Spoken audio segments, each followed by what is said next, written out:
Welcome to 2016 Presidential Candidate Interviews. Today I am interviewing Steve Kerbel. Mr. Kerbel is running as president in the Libertarian Party. Hello, Mr. Kerbel, and welcome to the 2016 Presidential Candidate Interviews. Well, hi. Yeah, I appreciate you inviting me, and it's very good to be here. Good. How are you doing today? Doing well. Thank you. Okay. Thanks for taking your time and participating. Let's get into some icebreaker questions. Nothing too heavy here. Okay. Can you describe your family and your home life? Yeah, I was born and raised in Orange County, California, to a very middle-class family. My dad was an aerospace engineer, and my mom stayed home to take care of my brother and I. And we did have a lot of political discussions even back then. And I think that's probably how I ended up here after all these years. But, I came from a very, very normal home life. I right now have a beautiful wife, a couple of fantastic kids, and my wife has a couple of fantastic kids as well. They're all grown. And so that's kind of where I stand today. How about your employment or your work experience? What did you do in the past? What are you presently doing? Well, right now I'm doing a lot of consulting work. I also run a couple of small companies, and I've actually run a number of fairly large companies over the last 20 years. And right now I'm getting to the point where it's just a lot more enjoyable to do the consulting route. Okay. What are your hobbies and interests? What do you like to do in your free time? Well, back when there was free time, I would say music is probably my biggest hobby and interest. I mean, I do enjoy limited sports, but definitely music was my thing. Do you have any favorite places to dine out? Good steakhouses. Can't go wrong there. How about any dirty little secrets like fast food joints? Oh, okay. Well, I think I'm going to have to stick with der Wiener Schnitzel, although we don't have that here in Colorado, but it's pretty big out there in California. Do you have any favorite junk foods, anything you would be caught eating alone in a dark room at 2 a.m. in the morning when everybody's asleep? Well, that has to be pizza. Any favorite TV shows and movies? I think I've always liked the silly comedies, and of course nowadays more of the political shows. Some caught my interest, the ones that are more kind of down and dirty and more entertaining, but it almost shows the way things really are today. All right. Any pets, dogs, cats, reptiles? No pets right now. Okay. And finally, for the icebreakers, can you name a song that kind of represents who you are? Might be kind of like your life motto. You know, I can, and I'll bet you not a lot of presidential candidates are going to say it was by Whitesnake, and it's called Here I Go Again. Okay.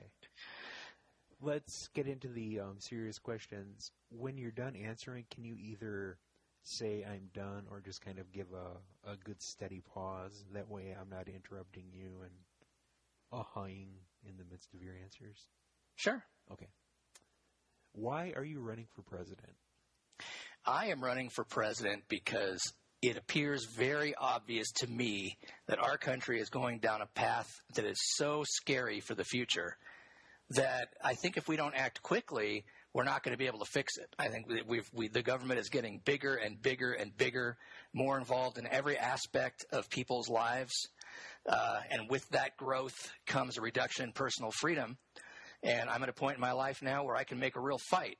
And that is the main reason I'm trying to protect the liberties called for by the Founding Fathers for the next generations. What unique abilities would you bring to the office of president? Well, you know, it's in these many years of not only being interested in politics, but also running fairly large companies over the years, you know, you run into good times and bad. It's how you deal with a lot of the bad. There are similarities when you're in any executive role. And so I would suppose it's probably I'm a very quick thinker. I'm very inventive. I never give up. And I think that combined with some of the business experience I have and my optimism is really probably a pretty good formula for a person running for this office.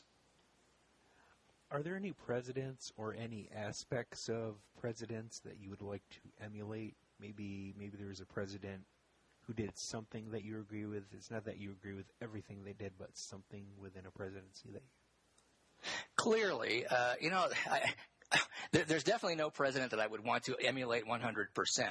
I can say that, the charisma of Ronald Reagan and Bill Clinton was helpful to them in their presidencies.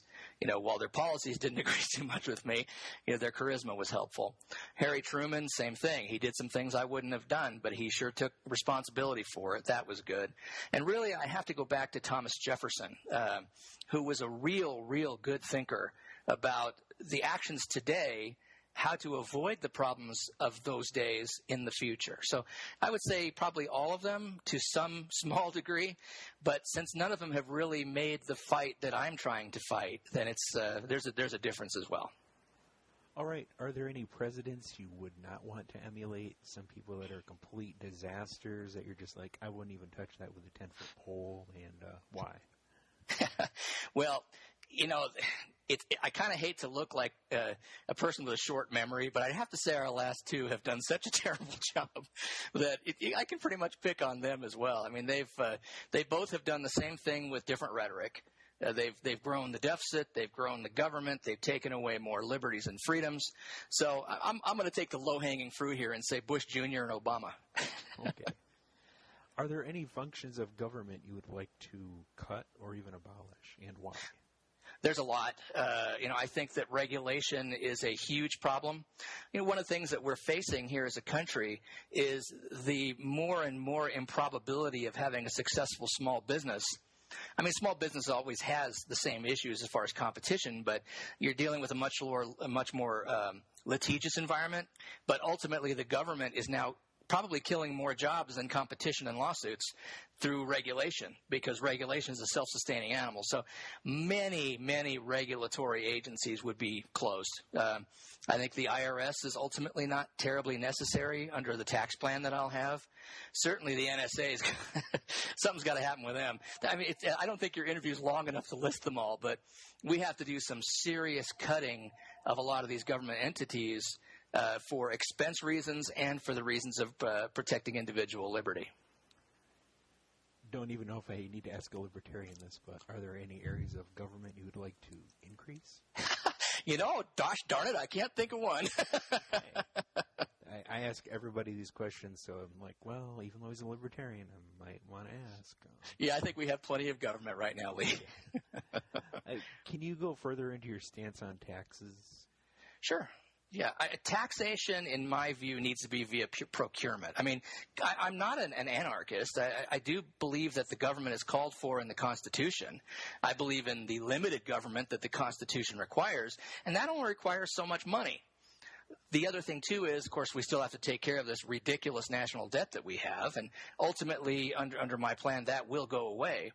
But by replacing the income tax and corporate tax with a procurement tax, then what happens is people get to keep the fruits of their labor. If they do that, then they have not only the individual freedom to spend and pay taxes as they spend, but they also have more money with which to contribute to charity and things like that. So ultimately, I would abolish the income tax. I would abolish the corporate income tax. And the taxation that I would use to support government would be via procurement. Can you describe your stance on the abortion pro-life issue? Or the abortion pro-choice issue? Sure. Yeah, it's a tough question. To me, I'm very much against abortion. I think it's a horrible tragedy. But I also believe that the government doesn't have any right to tell you what to do with your personal life. And so I think that the best stance on that one is for the families and the supporting groups of people to help them make these choices on their own while leaving the government completely out of it. What role should our military play in the world? Well, right now, as you probably know, we're the police of the world. And I believe this is what's creating a lot of the threats that we face from other countries around the world, including terrorism, including countries like what's happening, a little bit of saber rattling with Russia. And there's some countries out there that are always going to be crazy, and we can't really do much about North Korea. But the fact is, we right now have treaties to maintain. We can't just go back on those treaties. Ultimately, what we have to do is, as these treaties expire, we need to pull back our forces on the ground in other countries for places that do not threaten the United States.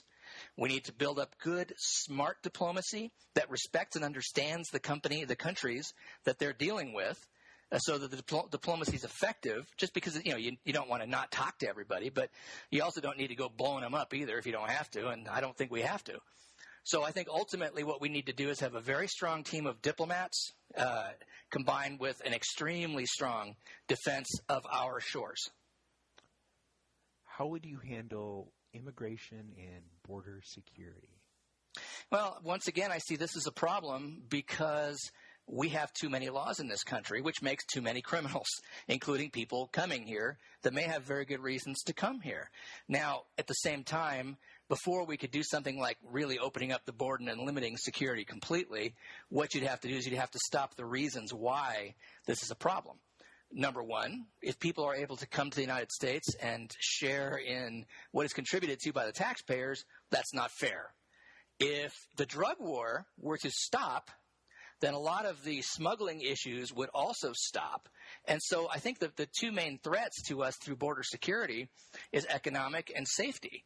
But if we would get rid of some of these crazy laws that we have and lighten up a little bit and stop the prohibition, then ultimately I think it would be better for the borders to be pretty much open. It's just still good to know who's coming in and going out, but it doesn't have to be as onerous and crazy as it is right now. How do you perceive the issue of race and discrimination in America? Do we still face challenges? What kind of challenges do we face? We do. A lot of people want to bury their head in the sand and say that that's not an issue. But if it weren't an issue, then why is everybody talking about it so much? So, yes, I mean, I think it always will be an issue because prejudice and racism will exist, much as some people want to say everything's due to that. Some people want to say it doesn't happen. But it does. And so I just think that's always going to be one of the things that people are mindful of is whatever predispositions they may have against certain groups. And it is what it is, and it's unfortunate. But, unless people were to change their views, then that's always going to be here. What role should the federal government play in health care? Ultimately, none. Right now, of course, you can't do that because we have all these programs and, Medicare and the FDA. And, right now the federal government rules it. I personally believe healthcare should be regulated by medical professionals. And so ultimately, I think that if people were to make their own choices, leave the government out of it, with the exception of, there's certainly going to be needs for people who have serious issues that cannot be faced through private means. But for the most part, I don't think the federal government should have anything to do with health care. What priority would you give repair of infrastructure? What should the role be of the federal government in maintaining infrastructure? Well, it's important to a certain degree now because that's the contract that we made with the federal government by paying all the taxes we're paying. Ultimately, everything even coming down to the roads can be well managed by the private world. Just because we're laying everything off onto government. And think about it from this way. Let's say you have $1 million to do a job. And the job would cost $500,000, but you got to spend the other $500,000 on the salaries of the government people who are managing it. When in reality, this can be done by private enterprise for half the cost, much less bureaucracy, much less red tape, probably a much better ultimate result. And so I think that it's very difficult for people to get their head around, to grasp the potential of what happens when the federal government is only doing what the Constitution told it to do. Where do you stand on personal privacy and the need to protect our nation from terrorists? Where's the balance? Is there a balance? Sure. Well, the threat exists, but it's our own fault. It's because we're meddling in the affairs of everybody else. It's very funny to hear. Let me back up on the privacy part first. Privacy is crucial to me. I think that is one of the most key components of individual freedom. And if you think about what happens when you take away your privacy, if government is listening to your phone calls, if they're reading your emails, if there's cameras everywhere, doesn't that remind you a little bit of the Soviet Union? And so, as Ben Franklin said, and I won't quote this accurately because people tend to mess up this quote, but he said that those who are willing to sacrifice liberty for security deserve neither. And that's where we're going. So privacy is very important to me. And terrorism, yes, it's been a problem. I mean, if we believe what we're told, there are some that don't believe anything in what we're told, and I tend to not really know. But the fact is, I believe that if we were to back off from our positions around the world and let people live their own lives, let countries manage their own affairs without us sticking our nose into everything, I don't really think terrorism would be much of a problem here in the United States. So right now, of course, you have to be mindful and aware. You have to watch. You have to, just be aware of the threats to you. But I think that over time, those threats would dissipate once we stop messing with everybody else. All right, the next question, it's really not a litmus test, but it is something some voters care about, some voters don't care about. Mm-hmm. What role does faith, religion, spirituality, etc. play in your life? And what type of role would it play for you as president? Well, I have a strong belief in God, and I believe that grounds me and centers me. But I also believe in the First Amendment, and the First Amendment states that Congress shall make no law respecting establishment of religion, nor prohibiting the free exercise thereof. So essentially, according to Thomas Jefferson, and I would concur, that creates a separation of church and state. And so it's good. I support people's rights, their beliefs, their abilities to believe the way they want to, live their lives the way they want to. But I don't think that has a large role in government, except for, as president, grounding and centering yourself personally to be able to execute the office properly and to your best ability. Be a political forecaster. Predict two major problems facing our country in the future that no one or very few people are talking about. Okay. What would you do to prepare America for it? Well, I would try and prevent the first one.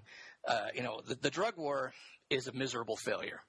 And that, combined with our incessant desire to enforce and imprison, has created a nation where 22% of our people now have criminal records.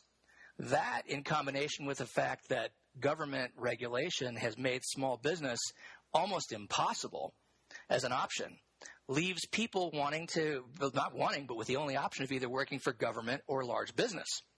But if they have a criminal record, you can't work for government or large business. So what happens when that 22% becomes 30, 40, 50, 60? Our economy is going to completely crash. Nobody will be able to do anything, and what will be left is a terrible situation. So, I see that as something that other people don't identify.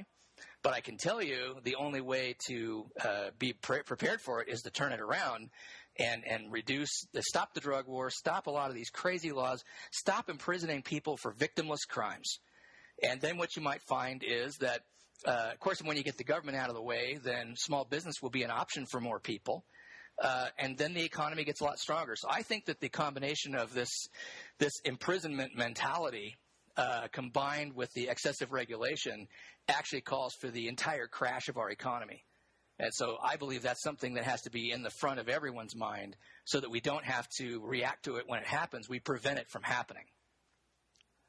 What are your weaknesses? What are some areas where you may need, some special expertise, input and advice? Well, I wouldn't necessarily call it a weakness so much as the fact that as a private citizen, when it comes to foreign policy, I'm pretty sure that you and I aren't told the truth. And so what we'd need to do, taking over the responsibilities of the Oval Office would require truth, because that's the only thing that allows you to react appropriately. So I would need to make sure that I'm surrounded with people that will tell me the truth regarding foreign policy. Also, when it comes down to the numbers, economics-wise and things like that, I would definitely want a team of economists to help me determine specific tax rates. So I don't know how much if they're necessarily weaknesses or just things that we need to add a very, very experienced and knowledgeable staff that can help us to achieve the goals that hopefully America will want us to achieve. Okay. We're getting near the end here. Are there any other issues you would like to discuss? Just that I really would like Americans to wake up. You look at the Republicans and the Democrats, and you go to the average person on the street, and people believe that they're polar opposites. That's marketing right there, because you know what? 90% of everything they do is exactly the same. The other 10% is juicy rhetoric. But it has people believing that they're so different that Democrats are scared to death the Republicans are going to win. Republicans are scared to death that the Democrats are going to win. But no matter who wins, they do the same thing. So I really want people to wake up and recognize that and see if they really do want something. If liberty is important in their lives, if the ability to keep the government out of all their affairs, if, smart use of our money and paying off the debt, all these things, neither party is going to do that. So I would suggest that the libertarians are really the key to getting out of all this crazy insanity that we're dealing with, because without a real significant change like that, we're never going to get out. Closing remarks. In 2 minutes or less, tell us why we should vote for you. Well, I believe you should vote for me because my motivation is for all of us and for the future. There's in my position, there's not a lot of reasons to do this for selfish reasons. The only reason to do this is because of my love for my country and my family, and to do what I can to head off what I see as happening. Not a lot of people are going to have the bravery to say these things because they're afraid of offending people. From my perspective, I'm out there to motivate Americans to make for a real revamp of our government structure, the way we do things, the way we handle our affairs internally and around the world, regarding money, regarding liberty, regarding privacy. So many different things have to be done, and I just don't know of anybody else in the old parties that's willing to do what needs to be done to get us off of this track, which is scaring the daylights out of me. But I'm the guy that can do it. Okay, Mr. Kerbel, thanks for participating in the interview. I'd like to thank my listeners for listening to 2016 presidential candidate interviews. Be sure to check back in the future for more candidate interviews. Have a good day, and remember to keep informed, keep passionate, and most of all, keep involved. Thanks again, Mr. Kerbel. Thanks again, Lee.